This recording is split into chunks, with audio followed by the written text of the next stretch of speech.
Hello, everyone, and welcome to today's training. My name is Martina, and I'm so happy to see you here. I had been asked lately about the animal communication that I'm doing, what this is about, and what questions can you ask? Well, theoretically, you can ask any question, but we want to be specific here, and the opportunities are fantastic. I want to share and start with two stories that I had, experiences that I had with clients.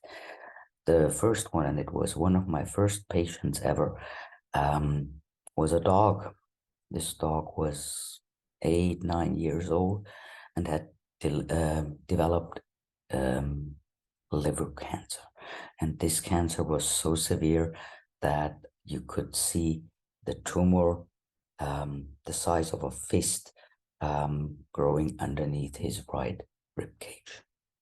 This dog now refused any school medicine treatment, and I mean really refused. So the vet had no chance. He didn't even enter the vet's office. He behaved like totally crazy. And so the caretaker contacted me and asked if I could do something. And I said, well, let's see what we can do here. And first thing that I did was working on the physical body to take pressure away and see what happens and maybe get some insights. And in the midst of one of the first sessions, I think it was third session that I did work on this dog, I ended up in a conversation. And I started asking the dog what this is about and why he's refusing to see the vet, and said, no, I'm just not open to these chemicals, and it's not even necessary. It's not necessary. And I said, but well, we have a manifest tumor here, so we have, or we should do something. Or is your soul path coming to an end? Is your journey on this earth plane in this lifetime, is that over? And he said, no, it's not over, but not necessary to do any massive, and even for me, he said, poisonous treatment.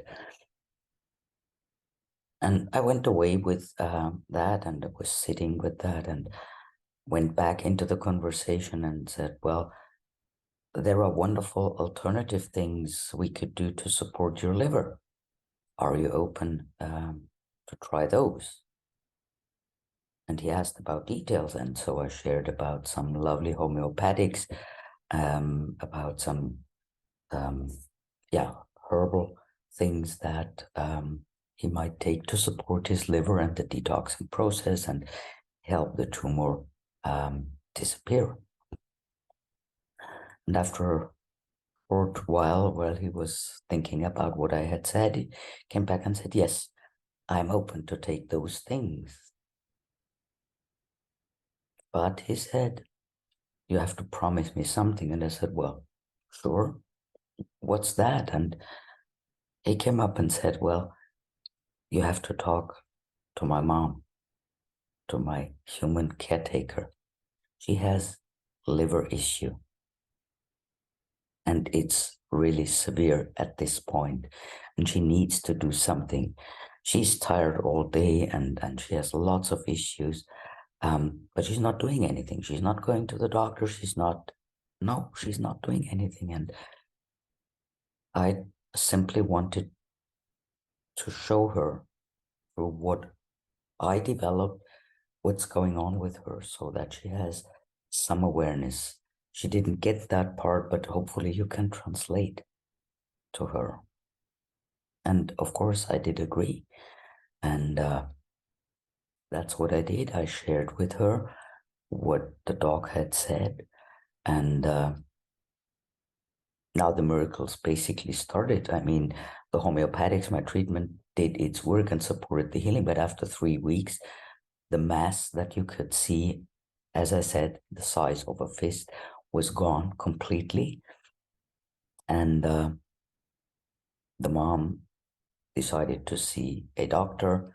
She got treatment as well. She also did agree to work with me. So everything was fine, and the dog used to live. It was, yeah, 8 at around the time we worked.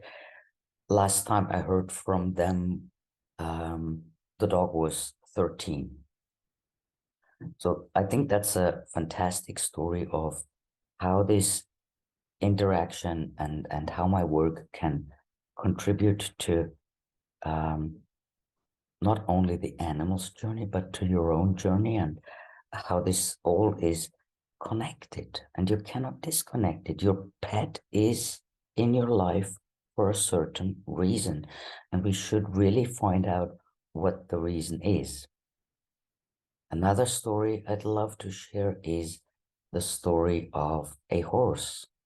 And it was actually a friend's horse. And this horse had permanently issues with his legs, always some swelling, inflammation. Whatever they did, it came back. As soon as they got back into riding and working with the horse, something came up. And again, I started working on the physical. I did recommend some supplements, some external things you can do, some internal things you can do. Also recommending like osteopathy. And then I started communicating with the horse. And this was a horse that didn't like to carry someone. Now that goes deep because everybody thinks, well, horses are for carrying humans, but no. While some of them enjoy jumping, some of them enjoy really rushing and powering, but some don't. And this one didn't want to carry someone. It was also a he, so he preferred to be walked. And fortunately, my friend did understand. And so then they started going on walks together instead of sitting on his back. And never anything came up again. The horse was perfectly healthy for another 10 years, and it was then 25, if I'm correct. So it transitioned last year finally. But she had 10 more years, and she actually did enjoy the walks with the horse a lot. For her, it was also somehow stressful riding the horse. It had never been an easy horse to handle when she was on his back, and she was very experienced in dealing with horses and everything that is connected. So maybe those two stories give you some insights of what is possible and what results you can expect. And maybe it's totally different than you would think it is. And very, very often, as I just shared with you, it's a message for you. A message for you that is important to follow.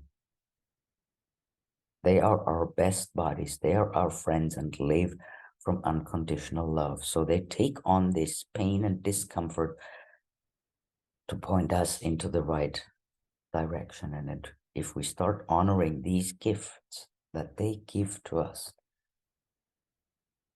that's a game changer for them, for us, and at the end for the whole world. So thank you, everyone. And if you have any questions, reach out to me. I'm waiting for some interesting stories, more that I can share. So book your free reading in case you did not yet book one. Get your free pet parent guidebook, the copy. Yeah, whatever feels good to you, contact me on Facebook, send me a message with your questions. I'm happy to help. Have a wonderful time and talk soon. Bye for now.